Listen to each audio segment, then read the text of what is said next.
میں نے قرآن مجید کے پہلے پارے میں سے ایک آیہ کریمہ کا کچھ حصہ تلاوت کیا ہے۔ اللہ کریم نے ارشاد فرمایا کہ فَكُلَّمَا جَاءَكُمْ رَسُولٌ بِمَا لَا تَهْوَىٰ،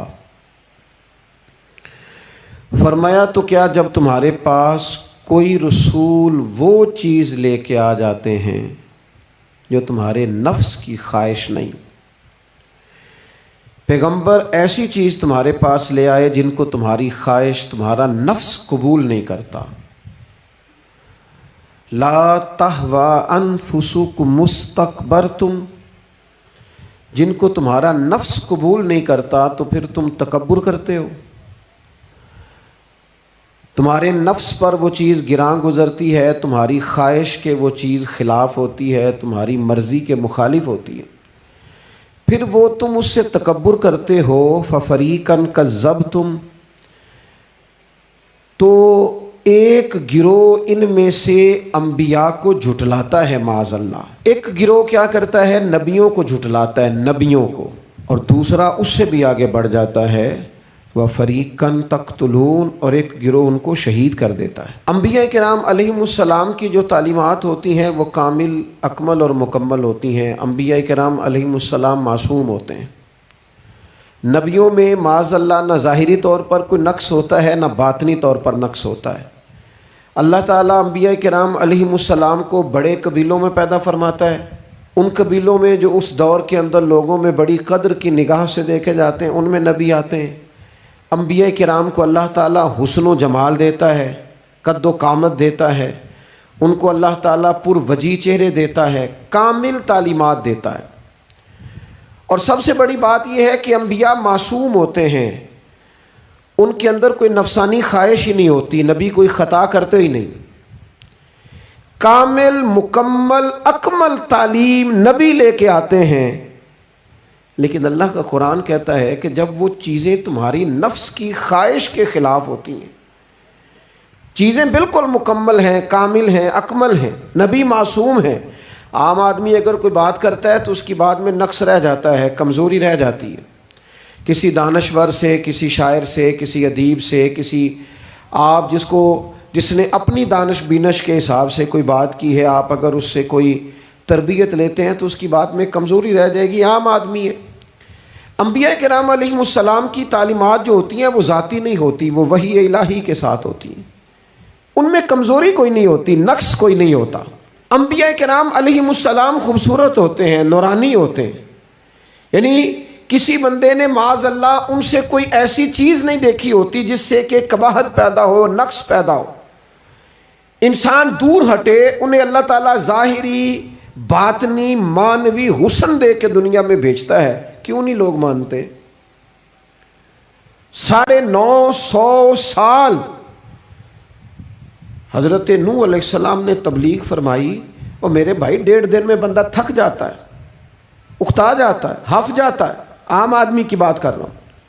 950 سال تبلیغ کی، اور تبلیغ کرنے والا بندہ کامل ہے، مکمل ہے، اکمل ہے، درد مند ہے، سونا ہے، نہیں مان رہے لوگ۔ کیوں؟ قرآن کہتا ہے اس کی وجہ یہ ہے کہ چیزیں وہ ہیں جو ان کے نفس کی خواہش کے خلاف ہیں، جو یہ ان کے نفس کی اور باطنی جو خواہشات ہیں ان کے مخالف ہیں، نہیں مانتے۔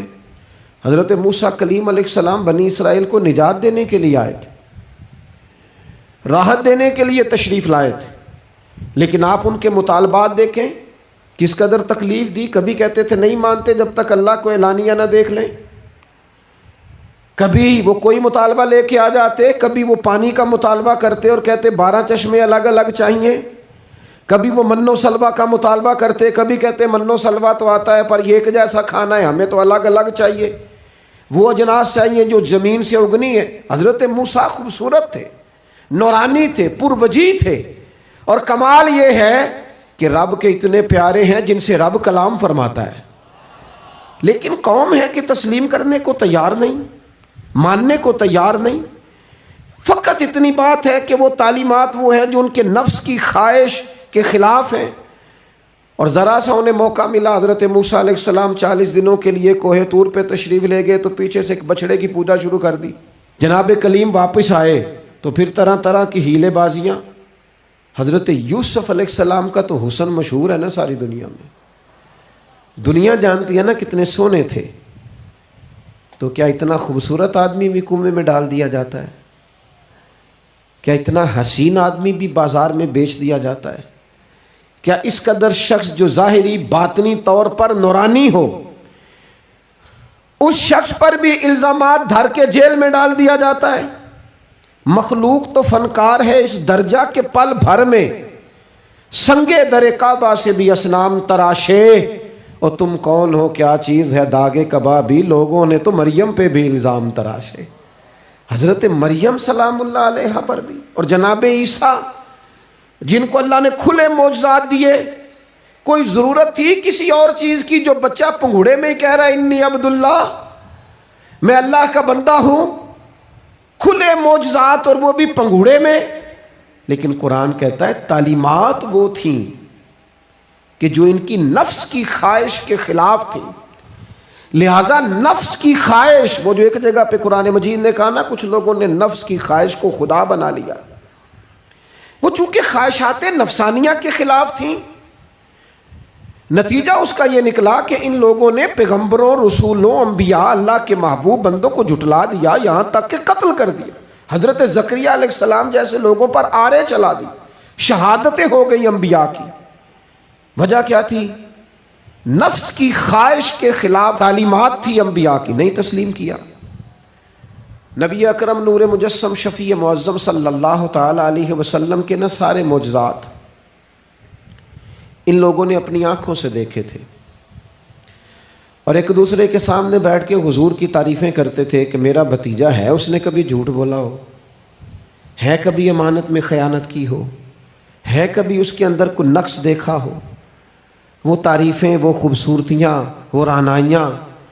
لیکن جب حضور نے اعلان نبوت کیا نا، اب وہ جو خواہشات نفسانیہ تھی نا، وہ جو باطن کے اندر خواہشات مچلتی تھی، میں سردار ہوں، میرے ڈھیر سارے غلام ہونے چاہیے، میں کسی کو اپنا داماد قبول نہیں کرتا لہذا بیٹی کو زندہ دفن کروں گا، میں یہ کیسے قبول کر لوں کہ غریب آدمی میرے برابر میں آ کے بیٹھ جائے، برادری کی اونچ نیچ کیسے چھوڑ دوں۔ کل تک کہہ رہے تھے آپ صادق ہیں، آپ امین ہیں، آپ حسین ہیں، آپ باوقار ہیں، ہر چیز بیان کر رہے تھے، اور جیسے ہی کہا حضور نے کہ میں اللہ کا رسول بن کے آیا ہوں، جب ماننے کی باری آتی ہے نا، ماننے کی، حضور علیہ الصلوۃ والسلام پہاڑی پر تشریف فرما ہے، اور کریم محبوب علیہ الصلوۃ والسلام نے، اونچی پہاڑی تھی، اس طرح کوئی آدمی یہاں دیوار پہ اوپر کھڑا ہو جاتا ہے تو آپ تو اس طرف نہیں دیکھ رہے، وہ ادھر بھی دیکھ رہا ہے، ادھر بھی دیکھ رہا ہے۔ اونچی پہاڑی پر حضور کھڑے ہو گئے، اور کھڑے ہو کے فرمایا اگر میں تم سے کہوں کہ پہاڑی کے اس پار دشمن ہے اور وہ تیاری کر کے آ چکا ہے، تم پر حملہ آور ہو جائے گا، کیا میری بات مان لو گے؟ دیکھا نہیں تم نے، میں کہہ رہا ہوں دشمن ہے، تسلیم کرو گے؟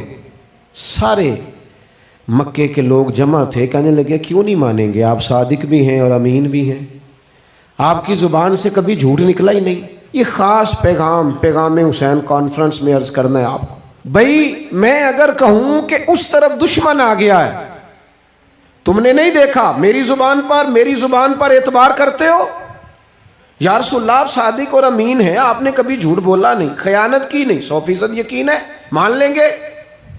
یہ بات ماننے کو تیار ہیں، یہ بات تسلیم کرنے کو تیار ہیں کہ آپ صادق اور امین ہیں۔ تو حضور نے فرمایا جس زبان سے تم یہ ماننے کو تیار ہو نا کہ اس طرف دشمن کھڑا ہے حملہ کر دے گا، اس زبان سے یہ بھی مان جاؤ کہ میں اللہ کا سچا رسول بن کے آیا ہوں۔ آپ میری بات کو سمجھیں، تھوڑی دیر پہلے بیک وقت کہہ رہے ہیں بالکل آپ جو کہتے ہیں حق اور سچ ہے، اور اب جب کہا میں رسول ہوں مان جاؤ، تو معاذ اللہ تعالیٰ ابو لہب کہنے لگا آپ کے ہاتھ ٹوٹ جائیں، آپ نے ہمیں اس کام کے لیے بلایا تھا، طرح طرح کی بولیاں بولنے لگے۔ جب مفادات پر چوٹ لگتی ہے، جب خواہشات نفس کو چھوڑنا پڑتا ہے، جب ذرا اپنی طبیعت پر کچھ چیزیں بوجھ بنتی ہیں، میرے صاحب قبلہ عالم فرمایا کرتے تھے ہمارے دشمن جب ہم پر تنقید کرتے ہیں تو کئی باتیں غلط بھی کرتے ہیں لیکن کچھ باتیں ٹھیک بھی ہوتی ہیں، بجائے اس کے کہ ہم اسی وقت اٹھ کے قبول کریں، تسلیم کریں کہ جناب یہ بات جو آپ نے کیا یہ بالکل ٹھیک ہے، میں کھلے دل سے اس کو قبول کرتا ہوں. اتنی جرت کون کرے؟ اتنی ہمت کا مظاہرہ کون کرے؟ وہ چیزیں جو ہمارے نفس کی خواہش کے خلاف ہوتی ہیں ہم قبول کرنے کو تیار ہی نہیں ہوتے. لیکن جو مزاج دین ہمیں عطا کرتا ہے، وہ دین ہمیں یہ عطا کرتا ہے کہ جب تم یہ دیکھو نا کہ بات جو ہو رہی ہے وہ بات ٹھیک ہے، اگرچہ میرے مفادات کے بھی خلاف ہے، اگرچہ میرے نفس کی خواہش کے بھی خلاف ہے، اگرچہ میری سرداری کے بھی خلاف، ہو سکتا ہے میرا مالی نقصان بھی ہو، لیکن چونکہ ٹھیک ہے لہذا مجھے قبول کر لینی چاہیے. یہ جرت پیدا کریں اپنے دل کے اندر، یہ طاقت پیدا کریں. یہ آج کا پیغام ہے. آپ دیکھیے حضرت فاروق اعظم رضی اللہ تعالیٰ عنہ نے مسئلہ بیان کیا تو جناب فاروق اعظم رضی اللہ تعالیٰ عنہ نے اس مسئلے میں عورتوں کے مہر کے متعلقہ، جو حق مہر ہوتا ہے خاتون کا، اس کے متعلقہ جناب عمر نے کوئی مسئلہ بیان کیا. تو آپ جمعہ پڑھا کے باہر نکلے تو ایک خاتون کھڑی تھی دروازے پر، کہنے لگی امیر المومنین حد ہو گئی ہے، آپ عورتوں کو مہر لینے پر پابندی لگا رہے ہیں، اتنا لینا اتنا نہ لینا، اور اللہ رسول نے کھلی اجازت دی ہے جتنا مرضی لے لیں. اس خاتون نے دلائل پیش کیے. اب امیر المومنین کے سامنے ایک تو ہے کہ عام مرد کے سامنے عورت بات کرے تو لوگ قبول نہیں کرتے، اور 22 لاکھ مربع میل کا حکمران اور جس کے بارے میں معروف ہے کہ ان کا درہ ہر وقت چلتا ہے، اس خاتون نے جناب عمر سے کہا کہ جناب مسئلہ یوں ہے، آپ نے یوں بیان کیا ہے. اب ارد گرد لوگ کھڑے تھے، کسی نے یہ نہیں کہا گستاخ معاذ اللہ تو کیا کہہ رہی ہے، امیر المومنین کے سامنے کلام کرتی ہے. بات حق تھی، کسی نے جرت نہیں کی. ایک شخص حضرت عمر سے کہنے لگے حضور آپ کچھ بولتے کیوں نہیں، کچھ تبصرہ کریں. فرمانے لگے بولنا کیا ہے، ایک مرد نے خطا کی ہے اور ایک عورت ٹھیک کہہ رہی ہے، اس کی بات درست ہے، میں کھلے دل سے قبول کرتا ہوں. نفس پر گرچہ چوٹ لگتی ہے اسے قبول کریں. کیوں حق کے معاملے میں حضرت صاحب بندے بڑے اچھے ہیں، قبلہ بڑے نفیس آدمی، اور جناب ان کی طبیعت بڑی اچھی ہے، تو پھر آپ قبول کر لیں ان کی بات کو. کہتے ہیں آپ دعا کریں میرے لیے میں قبول کر لوں، آپ دعا کریں میں ٹھیک ہو جاؤں. او خدا کے بندے، جسے تو ٹھیک سمجھ رہا ہے اس کی بات کو قبول کر، اس بات کا قائل ہو جا، اس پر عمل کر. ہمارے مزاجوں میں وہ جو نفسانی خواہشات کا غلبہ ہے آج بھی پوری طرح وہ ہمیں اپنی لپیٹ میں لیے ہوئے. ہم سمجھنے کو تیار نہیں ہوتے حق حق ہوتا ہے، اور جب حق واضح ہو جائے پھر نفسانی خواہشات کو نہ دیکھو. نفس ایک بچے کی طرح ہے، اس کی ایک بات مانو گے دوسری خواہش کرے گا، دوسری بات مانو گے تیسری خواہش کرے گا. اللہ کے محبوب علیہ السلام نے دعا فرمائی ہے، مسند امام احمد بن حنبل میں موجود ہے. حضور اللہ کی بارگاہ میں عرض کرتے ہیں تعلیم امت کے لیے، صرف ہمیں سمجھانے کے لیے، ورنہ تو معصوم عن الخطا ہے. محبوب اللہ کی بارگاہ میں عرض کرتے ہیں اے اللہ مجھے اس خواہش سے بچانا جو ایک اور خواہش میں مبتلا کر دے، اس خواہش سے بچانا جو خواہشات کے دروازے کھول. ہم اپنے نفس کو لے کر دین کے مقابلے میں کھڑے ہو گئے. میری برادری کہتی ہے کہ شادی میں ڈھول بجے گا، تماشا ہوگا، اور اللہ رسول کہتے ہیں کہ اس میں شریعت کا بول بالا ہوگا، پتہ چلے گا جیتتا کون ہے. میری اولاد کہتی ہے کہ اس راستے جانا ہے، رب رسول فرماتے ہیں اس راہ پہ جانا ہے. نفس کی خواہش اور ہے، اللہ رسول کا حکم اور ہے، ہم اس کو تسلیم کرنے کو تیار نہیں ہوتے. معافی مانگنی پڑ گئی ہے ایک بندے سے. ہماری جو بنائی ہوئے قبیلے اور برادریوں میں اونچ نیچ ہے اس کے حساب سے ہم بڑے قبیلے سے ہیں، وہ چھوٹی قبیلے سے ہم نے جو بنائی ہے، ورنہ تو قبیلے فقط تعارف کے لیے ہوتے. معذرت کرنی پڑ گئی ہے، لیکن کمال ہے ہمارے مزاج میں وہ پیدا ہو. اللہ رسول کو راضی کرنے کے لیے تھوڑی دیر اپنے نفس کو کچلے. ممکن ہے ایسا ہو؟ کرتے ہی نہیں ایسا، مزاج نہیں بنایا. ہمارے نفس کی خواہش کے مطابق اگر چلیں پھر سارا. آپ یقین کریں لوگ استادوں کے پاس جا کے عزتیں اور پروٹوکول ڈھونڈتے ہیں، پیروں کے پاس جا کے عزتیں اور پروٹوکول ڈھونڈتے ہیں. ایسی جگہوں پہ جہاں پروٹوکول دینے کی باری تھی وہاں بھی لینے کے چکر میں پڑ جاتا. دینی کاموں میں اگر 4 لوگ ایک جگہ پہ اکٹھے کیے جاتے ہیں نا، یہاں دینی کام کر لو، تو وہاں جھگڑا شروع ہو جاتا ہے. دینی کام تو کرنا ہے پر آگے کون لگے گا. دینی کام تو کرنا ہے پر اس میں سربراہی کس کو ملے گی؟ دینی کام تو کرنا ہے، اس میں نام کس کا ہوگا؟ اس میں بڑا قد کس کا شمار کیا جائے؟ اس طرح قومیں آگے بڑھتی ہیں۔ اہل حق اس طرح ہوتے ہیں، سب سے آگے اپنے نفس کو رکھا جائے اور پھر انسان کا انقلاب آ جائے، یہ کیسے ممکن ہے؟ حضرت ابو ذر غفاری، میں قربان اس شخص پر، سیدنا ابو ذر غفاری اس امت کے درویش فقیر، ایسا شخص جس کے بارے میں محبوب نے فرمایا زمین کے اوپر اور آسمان کے نیچے میرے ابو ذر سے سچا بندہ کوئی نہیں۔ اتنا بڑا آدمی زندگی فقر و فاقے میں گزار دی، اپنے مزاج پر طاری کر لی چیزیں کہ بس وہ سادگی جو ہمیں ہمارے رسول نے سکھائی ہے اسی میں رہنا ہے۔ حضرت ابو ذر غفاری گفتگو ہو رہی تھی، بات چیت ہو رہی تھی، جناب بلال حبشی رضی اللہ تعالیٰ عنہ کے ساتھ محو کلام تھے۔ حضرت بلال نے اپنے آپ کو سمجھا لیا تھا کہ میں دروازہ رسول کا گدا ہوں۔ کچھ لوگ نا غلام بے دام ہوتے ہیں، بے دام۔ ہمارے ہاں نا کچھ لوگوں کا پروٹوکول ہوتا ہے، اور کچھ لوگ ایسے ہوتے ہیں جو صبح سے لے کے شام تک جھاڑو دے رہے ہوتے ہیں، خدمتیں کر رہے ہوتے ہیں۔ میں آپ کو صحیح معنوں میں بتاؤں تو اصل حقدار وہ ہوتے ہیں لوگ، اصل ڈیوٹیاں ان لوگوں کی ہوتی ہیں۔ حضرت بلال حبشی نے طے کر لیا تھا کہ میں نے بس نوکری کرنی اور توجہ سے کرنی ہے۔ اور میں آپ کو دل کی بات بتاؤں، میں نے بڑے کیمرے دیکھے اپنی زندگی میں،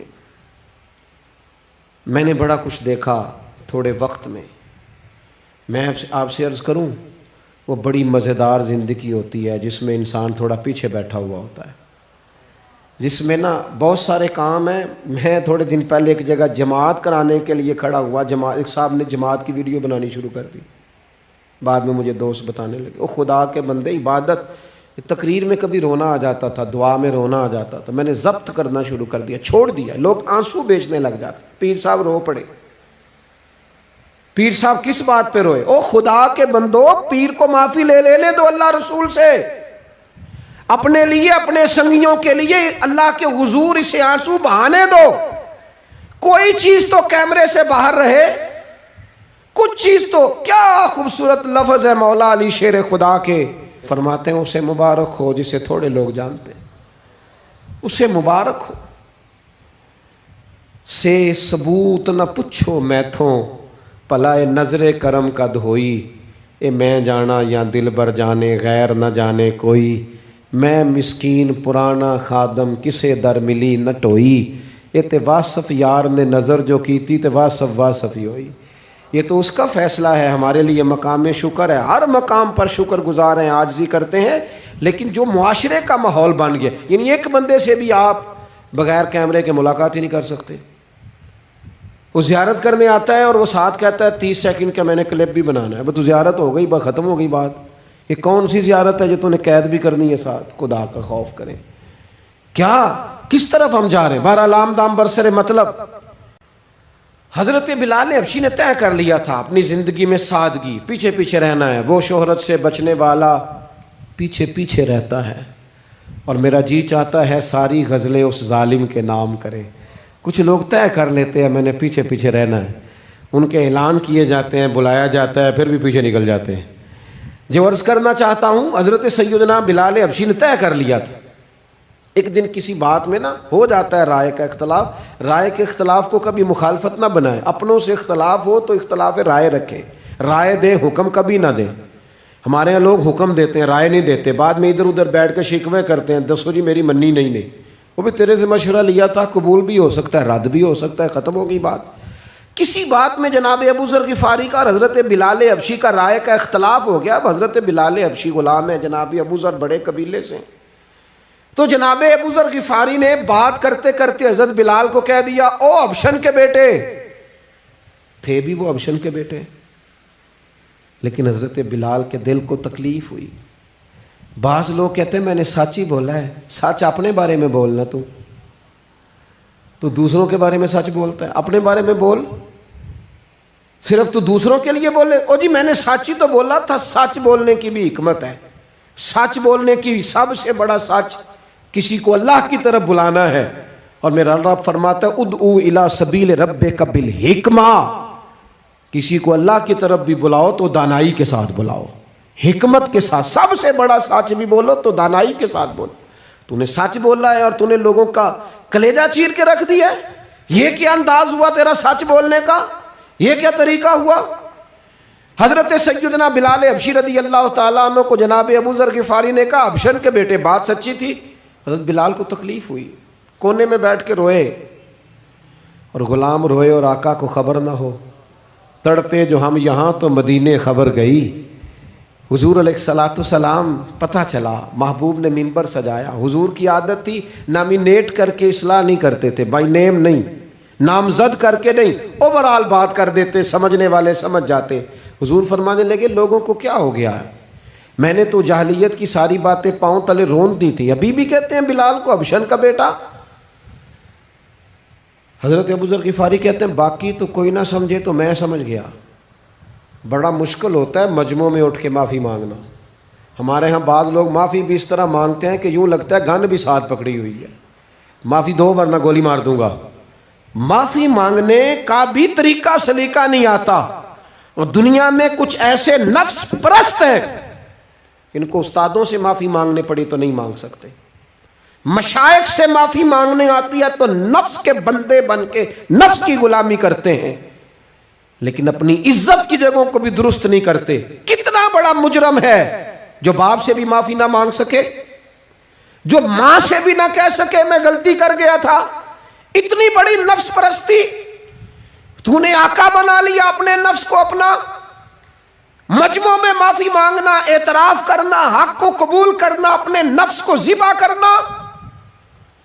حضرت ابو ذر غفاری مجمع کے بیچ اٹھ کے کھڑے ہوئے, چمکتا دمکتا چہرہ, قبولیت حق کا جذبہ, اپنے نفس کو چیر دینا اور اس پر پاؤں رکھ کے رب رسول کا قرب حاصل کرنے کا ذائقہ.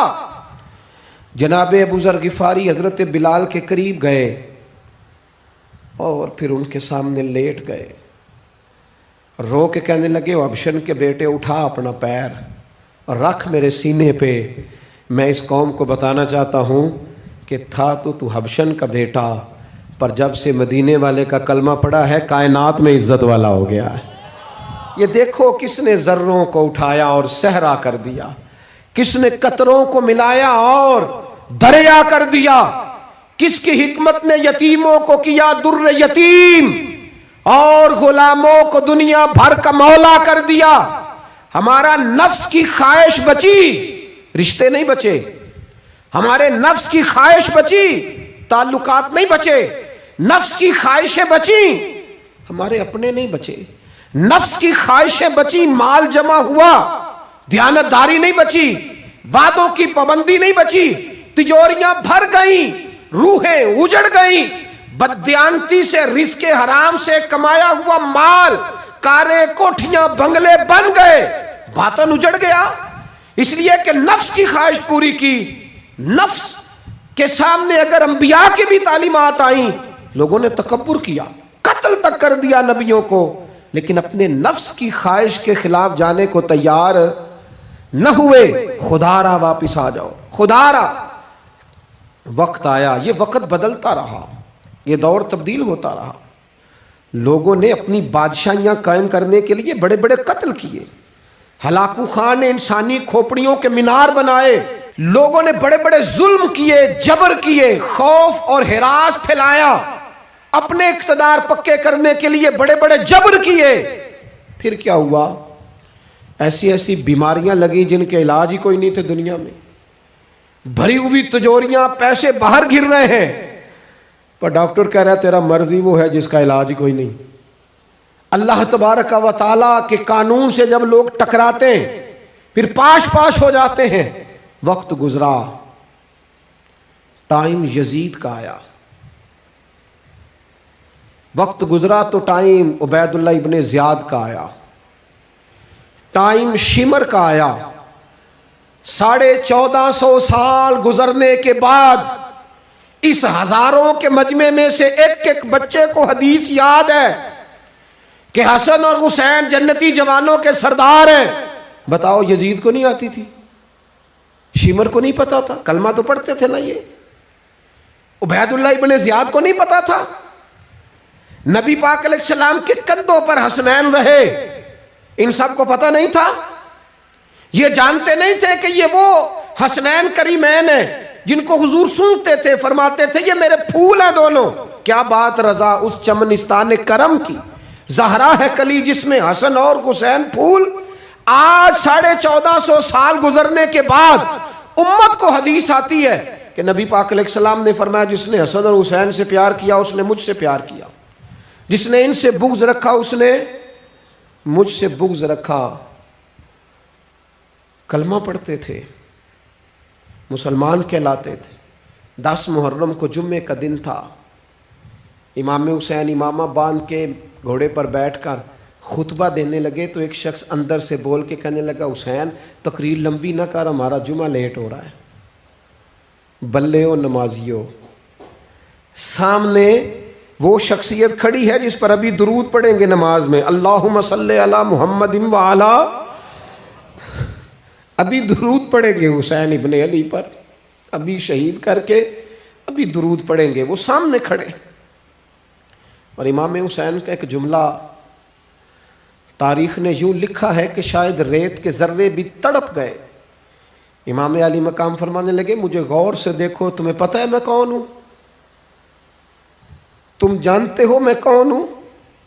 نبی پاک نے فرمایا تھا یہ حسن اور حسین میرے بیٹے ہیں کیونکہ میری بیٹی کے بیٹے۔ تمہیں پتہ ہے میں کون ہوں؟ سامنے امام حسین کھڑے، فرمایا مجھے جانتے ہو؟ اور امام علی مقام فرمانے لگے میں تمہارے نبی کا نواسا ہوں، اور آج کے بعد تمہیں کسی نبی کا کوئی نواسا نہیں ملے گا، کیونکہ نبی پاک آخری نبی ہیں، اور جب حضور کے بعد کوئی نبی نہیں آئے گا تو کسی نبی کی اولاد کیسے ہوگی؟ تمہیں آج کے بعد کسی نبی کے نواسے کی زیارت نہیں ملے گی۔ میں کیسے آپ سے یہ بات آپ کو عرض کروں کہ سامنے حسین ابن علی بھی ہوں تو لوگ نفس کی خواہشیں پوری کرتے ہیں، لوگ اپنی کرسیاں پکی کرتے ہیں، لوگ گورنریاں پکی کرتے رہے، لوگ گڈ بک میں جانے کے لیے ایک دوسرے کو شاباشیاں دیتے رہے، جشن ہوتا رہا۔ سب سے پہلے ایک شخص نے امام حسین کا قافلہ روکا تھا، اس کا نام حور بن یزید تھا، سب سے پہلے اس نے روکا تھا۔ وہ ایک لشکر کا سپہ سالار تھا۔ جب امام حسین رضی اللہ تعالیٰ عنہ نے خطبہ پڑھا نا تو حور یزیدی فوج میں تھا، واپس گیا اور عبید اللہ ابن زیاد سے جا کے کہنے لگا، یا جو بھی وہاں لوگ موجود تھے یزیدی فوج کے، ان سے کہنے لگا تم نے تو کہا تھا کہ صرف راستہ روکنا ہے، تم نے تو کہا تھا کہ صرف ان سے کچھ منوانا ہے، تم نے تو جب مجھے بھیجا تھا تو کہا تھا کہ بات تھوڑے معاملات ہیں، اوہ سچ بتاؤ نبی کے نواسے کو شہید کرو گے؟ تم نے تلواریں نکال لی ہیں، نیزے نکال لیے ہیں، تیر نکل آئے ہیں، تیاری مکمل ہے، مجھے سچ بچاؤ، کیا حسین ابن علی کی گردن پر خنجر چلانے لگے ہو؟ سیدہ فاطمہ کا جگر پارا شہید ہوگا، کیا یہ خبر سچ ہے؟ یوں ہوگا؟ تو کہنے لگے ہاں یہی حکم ہے ہمیں، یہی تیاری ہے، یہی پروگرام ہے، یہی پلان ہے، یہی ہوگا۔ کہنے لگا میں اور آپ تو مدینے والے رسول کا کلمہ پڑھتے ہیں، تو کیا محبوب کے نواسے کو ذبح کرو گے؟ جناب علی اکبر کو جن کا چہرہ رسول پاک سے ملتا ہے، حضرت قاسم بن حسن کو، جناب علی کے بیٹوں عباس بن علی کو، حضرت علی کے بیٹے ابو بکر بن علی کو، حضرت علی کے بیٹے عمر بن علی کو، حضرت علی کے بیٹے یہ بھی 3 کربلا میں موجود، حضرت عثمان ابن علی کو، ان کو شہید کرو گے؟ نے کہا ہاں تیاری ہو گئی ہے۔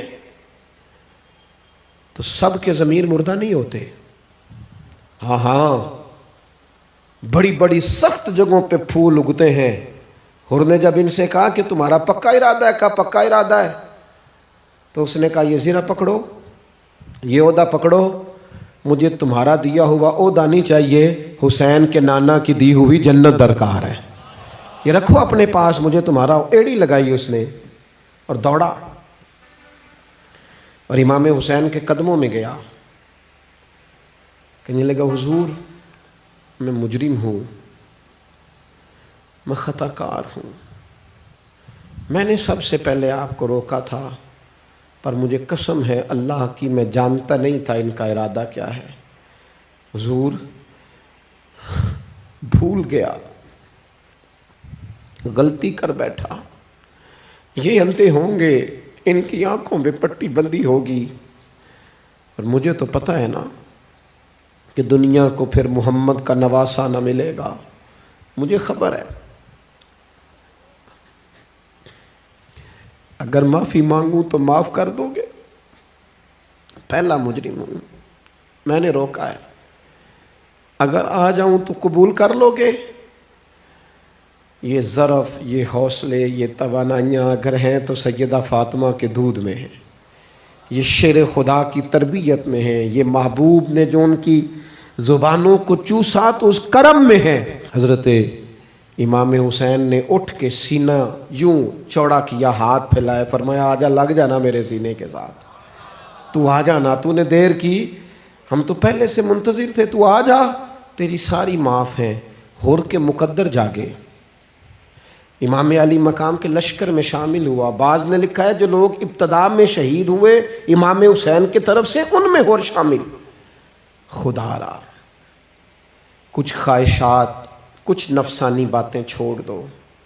سارا دن اپنے آپ کو ہی منواتے رہنا، اپنی ضد کے سامنے لوگ بڑے بڑے ادارے تباہ کر دیتے، بڑی بڑی جماعتیں تباہ ہو گئیں، بڑے بڑے آستانے خیر کے ٹوٹ گئے، لیکن ہماری انا، ہماری ضد، ہمارا تکبر، ہماری اپنے لیے خواہشات یہ ختم نہ ہو سکیں۔ امام حسین رضی اللہ تعالیٰ عنہ کو جن لوگوں نے شہید کیا، انہیں حضور کا خون نظر نہیں آیا، نفس کی خواہشیں نظر آئیں، جائیدادیں نظر آئیں، لیکن پتہ ہے کمال کیا ہے؟ ہمیشہ جو لوگ حق قبول کرتے ہیں نا، اللہ تعالیٰ انہیں یہ عزت عطا کرتا ہے۔ دو چار باتیں میری ضرور لے کے جانا، یہی لنگر ہے آج پیغام حسین کانفرنس کا۔ دیکھو آپ کے والد آپ کو جو سمجھاتے ہیں وہ ٹھیک ہے یا جو آپ کہہ رہے ہیں وہ ٹھیک ہے؟ غور کرو، آپ کے اساتذہ اور مشائخ جو آپ کو کہتے ہیں وہ ٹھیک ہے یا جو ضد آپ نے لگا لیا وہ ٹھیک ہے؟ اور سب سے بڑھ کر اللہ رسول کا حکم زیادہ مؤثر ہے یا جو آپ نے اپنی مرضی سے چیزیں طے کی ہیں وہ زیادہ مؤثر؟ اپنی نفسانی خواہشات کو تھوڑی دیر کے لیے کنٹرول کرو، اپنے آپ پر تھوڑی دیر کے لیے پابندی لگاؤ، ایک ایک کر کے اپنی خواہشات کو کچلو، زندگی کے اندر کچھ ایسی چیزیں پیدا کرو جس سے روح تازہ رہے، دل تازہ رہے، طبیعت تازہ رہے، دین بچا رہے۔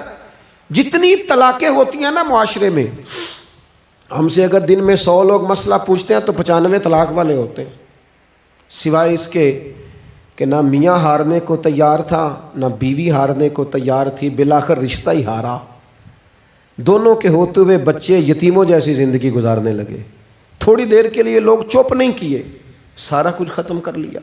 اپنی مزاج کے اندر، اپنی طبیعت کے اندر تحمل پیدا کرو، بردباری۔ میں ایک دفعہ بہت پریشان تھا، حالات کچھ عجیب رخ اختیار کر گئے، بہت پریشان تھا، تو میں ایک بزرگ کی خدمت میں حاضر ہوا، میں نے کہا دعا فرمائیے گا، تو مجھے کہنے لگے سیدہ زینب کی سیرت پڑھو۔